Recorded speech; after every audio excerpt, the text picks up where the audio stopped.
Baik, Assalamualaikum warahmatullahi wabarakatuh. Kita lanjutkan lagi obrolan dengan KHDTK. Kita lanjutkan obrolan yang video sebelumnya bahwa sekarang kita ngobrol tentang kewajiban pengelola KHDTK atau kawasan hutan dengan tujuan khusus. Nah, kawan-kawan, KHDTK ini area atau kawasannya adalah lahan atau tanah milik negara atau state property yang diberikan oleh menteri kepada pengelola adalah hak untuk mengelola, bukan hak milik, bukan hibah. Itu bukan seperti itu, tapi adalah lahannya adalah lahan negara, kemudian pengelolaan diberikan kepada pengelola yang tadi, baik itu lembaga penelitian dan pengembangan, lembaga pendidikan pelatihan, atau lembaga religi sosial budaya gitu.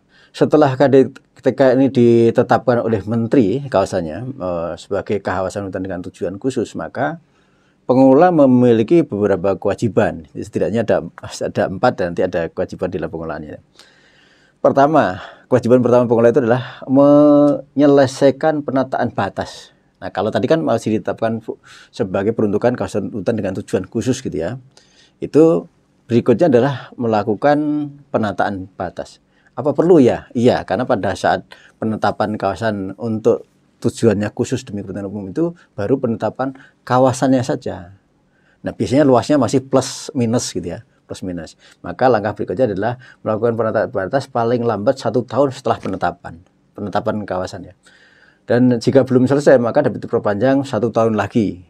Ya, siapa yang melakukan? Pengelola. Tapi disupervisi oleh Balai Pemetapan Kawasan Hutan gitu atau BPKH. Biaya ditanggung oleh pengelola ini ya. Ini dalam Permen LKP 7 2021 di pasal 447.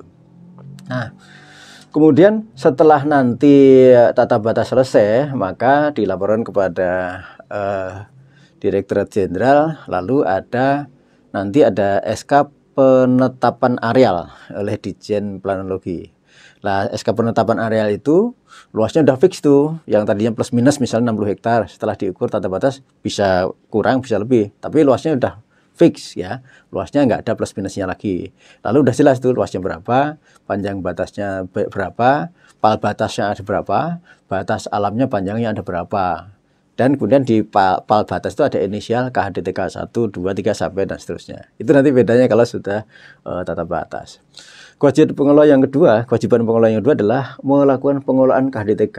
Apa saja itu? Mulai dari perencanaan, pelaksanaan, pemanfaatan, kerjasama, pembangunan sarana prasarana untuk KHDTK, dan pelaporan pengelolaan. Ya, kemudian pengelola wajib melibatkan masyarakat dalam pengelolaan KHDTK ini. Ini diatur di P7 tahun 2021. Yang ketiga dalam pelaksanaan pengelolaan, pengelola wajib melakukan juga, ya, itu apa? Perlindungan hutan untuk mencegah dan membatasi kerusakan hutan dan lingkungan. Yang kedua, pengelola juga wajib melakukan konservasi hutan dan keanekaragaman hayati. Ya, kita dikelola untuk tujuan khusus, tapi meskipun khusus tetap aja mengkonservasi hutan dan keanekaragaman yang hayati. Lalu juga tetap diminta melakukan rehabilitasi hutan. Yang keempat, pemeliharaan batas areal. Kalau tadi sudah didata batas, tentu batasnya tetap dipelihara. Dia itu batas-batas pinggir. Kalau enggak nanti ada gangguan pihak lain tidak diketahui ya. Kemudian berkoordinasi dengan instansi yang menangani kehutanan setempat di mana wilayah itu berada. Dan yang berikutnya adalah melaksanakan pelaporan pengelolaan KHDTK. Ini diatur di P7 tahun 2021. Jadi melaporkan pengelolaannya itu. Jadi ini dikelola apa tidak, kemudian ada masalah apa dan seterusnya, itu perlu dilaporkan. Ya, itu kewajiban pengelola. Jadi tadi ada beberapa ya teman-teman ya. Jadi setelah dapat hak kelola itu dikelola sesuai dengan fungsi hutannya, tentu pasti sesuai dengan rencana ya. Nanti di dalam rencana tadi kan ada rencana jangka panjang, menengah, dan pendek. Tadi pertama adalah melaksanakan penataan batas paling lambat 1 tahun setelah penetapan kawasan, bisa diperpanjang 1 tahun lagi, dilaksanakan oleh pengelola dan biaya dari pengelola, kemudian disupervisi oleh Balai Pemetapan Kawasan. Oke, yang kedua, melakukan pengelolaan KHDTK mulai dari perencanaan, pelaksanaan, pemanfaatan, kerjasama, pembangunan sarpras, dan pelaporan, dan melibatkan masyarakat dalam pengelolaan KHDTK. Yang ketiga tadi, melaksanakan pengelolaan itu wajib melakukan tadi perlindungan dan seterusnya untuk menjaga keutuhan sampai kemudian melakukan pelaporan.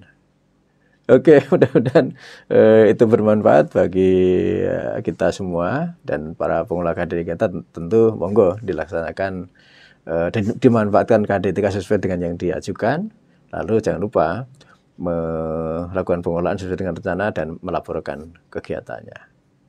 Oke, terima kasih. Assalamualaikum warahmatullahi wabarakatuh.